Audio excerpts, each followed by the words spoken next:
A dire warning for many on Hawaii's Big Island. Get out now. Fresh lava is taking over homes and streets, cutting off neighborhoods as officials issue their final evacuation orders. Families now having to leave everything behind. This house is toast. House on that side over there, also gone. This is insane. My goodness, new lava fountains are actually opening up and spewing into the air. And one fissure doubling in size over the past 24 hours. The lava has now invaded almost 4 square miles. An area so big it can be seen from space. All of this as scientists stand by watching Kilauea to see if it's headed for another massive eruption. Miguel Marquez joins us live from Pahoa, Hawaii, and we are in now the 4th week of this nightmare. No end in sight. Tell us what you're seeing.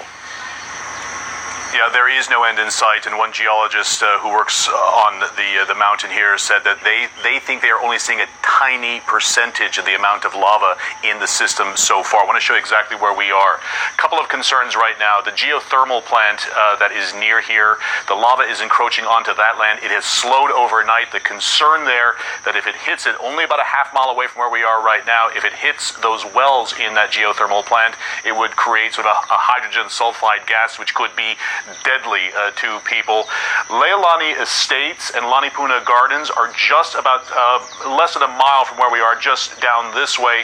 In front of us is that famous picture that CNN has had up for several days now, that live camera. That pile, that what has now formed a new cone of lava, is it's built up so much that you can no longer see it fountaining in that area, but it is fountaining in several areas in Leilani Estates. In the last 24 hours, we have seen lava fountaining as high as 100 feet in that area, and that is the concern for homeowners. More than 80 homes have now been lost.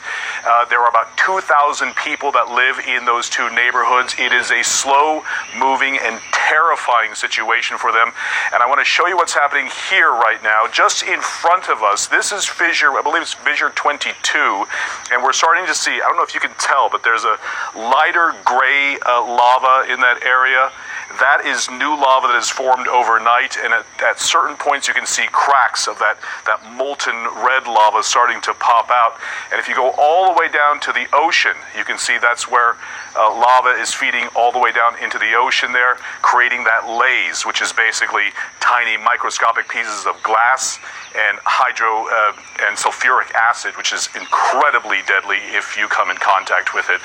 Incredible to see the degree of damage to this area. Also keep in mind, we're about 25 miles away from the summit of Kilauea. This thing is far from over, say scientists. Kilauea itself, the summit, has sunk about 5 feet since all this began. Oh, Frederica? Really? Okay, so really quick then, Miguel, what about the air quality where you are? As we look at all of that, you know, that haze and what you call laze right near the water, one has to wonder, how are you able to breathe? What's it like for you? We are lucky because we're here, the wind is blowing that way, so all of that bad stuff is blowing that way. If the trade winds stop and all that gas starts to settle down on where we are, we will have to don the masks, and that's when it becomes extraordinarily dangerous, not just for us, but residents in the area as well.